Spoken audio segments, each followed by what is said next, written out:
Hi everyone, आज हम करने वाले हैं कॉमन इडियम्स, फ्रेजेस, वर्ड्स जो कि काफी ज्यादा रीडिंग कॉम्प्रिहेंशन चेक किए जाते हैं। आप कई बार पैसेज पढ़ रहे होते हैं और आपको एक सेंटेंस में कुछ वर्ड्स, ग्रुप ऑफ वर्ड्स समझ नहीं आते, जैसे आपको पूरा सेंटेंस समझ नहीं आता, यानी री रीड देम, आप फिर से 2 बार 3 बार पढ़ते हो पर फिर भी सेंटेंस नहीं समझ आ रहा होता बिकॉज वो शायद इडियोमैटिक लैंग्वेज, फिगरेटिव लैंग्वेज में लिखा होता है। ऐसे ही हम कुछ वर्ड्स, इस तरह के बहुत सारे वर्ड्स हम कमिंग वीकेंड्स में सीखने वाले हैं, बट कुछ वर्ड्स हम आज के क्लास में, आज के सेशन में भी सीखेंगे जो काफी ऑफन आपको पैसेज में दिखेंगे। एंड अगर आपको मीनिंग पता है तो it will be very very easy for you to understand many difficult lines in a reading comprehension.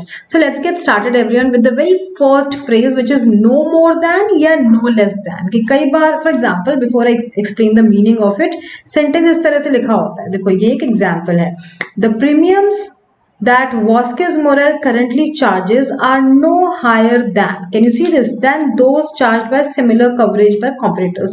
तो मतलब ये बाकी लोगों से ज्यादा नहीं चार्ज करते, मतलब क्या कम चार्ज करते हैं? नहीं। जब भी no more than या no less than करके कुछ लिखा हो तो इसका मतलब होता है सेम। मतलब लेट्स से Vasquez Morel अगर एक इंश्योरेंस कंपनी है तो वो जो भी चार्ज करती है प्रीमियम जो भी पैसा चार्ज करती है इंश्योरेंस के लिए, इट्स सेम एज अदर्स, जो उसके कॉम्पिटिटर्स है उतना ही है।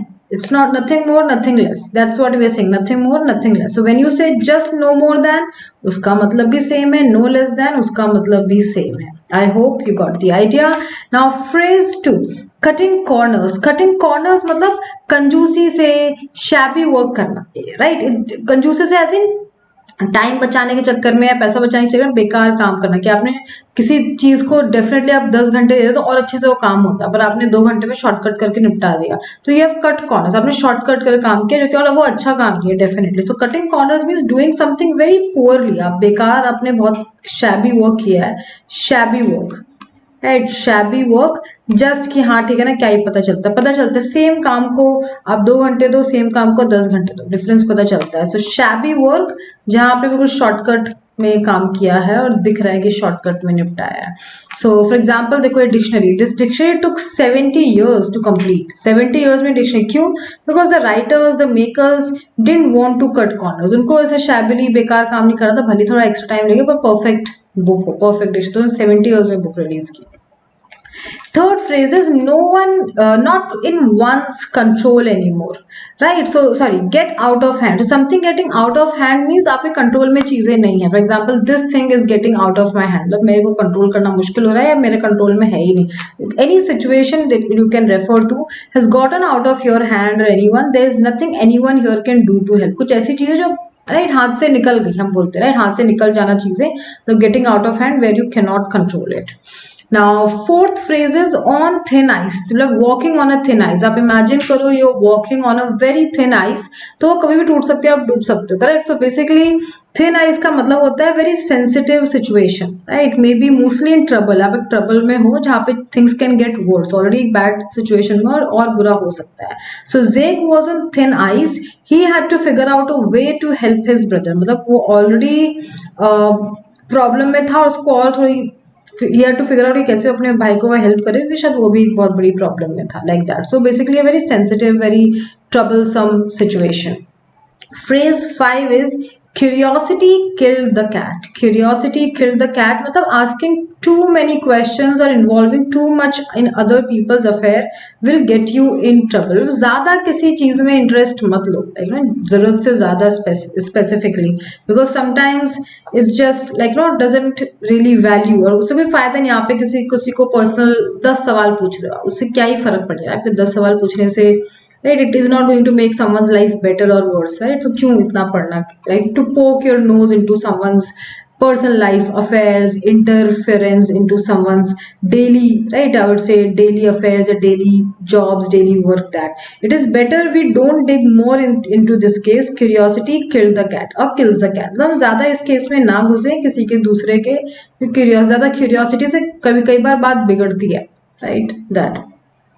Okay, next phrase is set the record straight। Set the record straight means to reveal the truth. For example, मैं आपको बोलूँ स्टूडेंट्स, ठीक है, let me set the record straight for you. मतलब हम ये जितने भी idioms कर रहे हैं वो तो हम cover करेंगे ही करेंगे, but any student who is only dependent on such videos in classes, वो हमेशा वो स्टूडेंट स्लो ही रहेगा कंपेयर टू अदर स्टूडेंट जो ये सब चीजों को खुद से प्रैक्टिस भी करते हैं अकेले बैठ के 1 घंटा डेली, राइट? फर्क है, आप सिर्फ क्लास देखते हो, सिर्फ वीडियो देखते हो, खुद से कुछ नहीं करते हो. तो let me set the record straight for you. You'll be behind those people who are practicing also on their own along with watching these videos, isn't it? So let me clarify, let me set the truth or tell you the truth.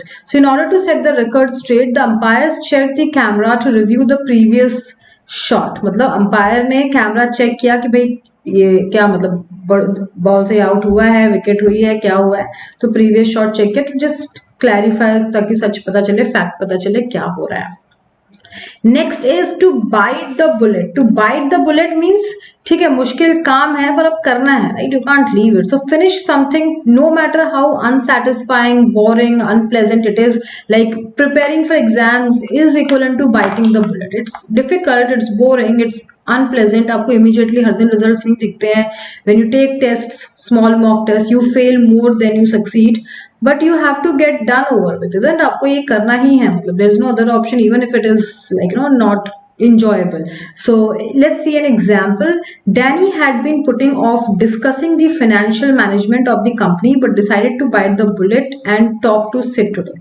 मतलब वो ignore कर रहा था discussing this financial management topic, but he thought कि ठीक है, let me just deal with it, like that, and talk to Sid today. Now next phrase is stick to your guns. Stick to your guns means to stay morally strong or be firm in decision, especially when being opposed. कि भले लोग आपको oppose कर रहे हैं, people are making you change your decision, but you have to stick to your guns if you think you're right. So the lawyer asked Rakesh to stick to his guns if he wants to win the case. Lawyer ने बोला, तो अपने जो भी तुम्हारा statement है उसको change मत करो, जो है उस पर स्टिक करो अगर केस जीतना है तो. So basically to stay strong, to stay your ground, right, on your ground, even though बहुत ऑपोजिशन है या आपको कुछ चेंज करने की लोग बोल रहे हैं बट आप नहीं कर रहे हो. Phrase 9 is the best of both the worlds. So good in every way. कई बार होता है ना कि whenever we get great things, it will come with some negativity, like yin and yang. Chinese में होता है something like this. राइट, एक तरफ थोड़ा डार्क होता है, black and white. So yin and yang हम बोलते हैं good and bad. So every situation comes with good and bad. पर अगर आपको सब कुछ बेस्ट मिल रहा है किसी सिचुएशन में, so you will say I have got the best of both worlds, right? So having my best friend, your best friend is so good that he or she is the best of both worlds. अब हर चीज है, fun भी है, right, person loyal भी है आपके साथ में, हर चीज अच्छी है, like that. Now phrase 10 is wrap your head around something. To wrap your head, to try to understand something really difficult, to make sense of something what is going on. आपको एक बार समझ नहीं आया पर आपने 2 मिनट थोड़ा शांत रह के सोचा. So that means you try to wrap your head around something. So my mom was finding it hard to wrap her head around the fact that I am getting married tomorrow. उसको समझ आया कल शादी, आज पता चल रहा है. So of course any parent will have to wrap their head around such things for sure. So students, thank you so much. A small to-do list for all of you. Please like, share and subscribe if you want to see more such sessions on idioms, vocabulary, everything. मैं weekend में तो ले ही रही हूँ पर मैं वीकडे में भी स्टार्ट करूंगी.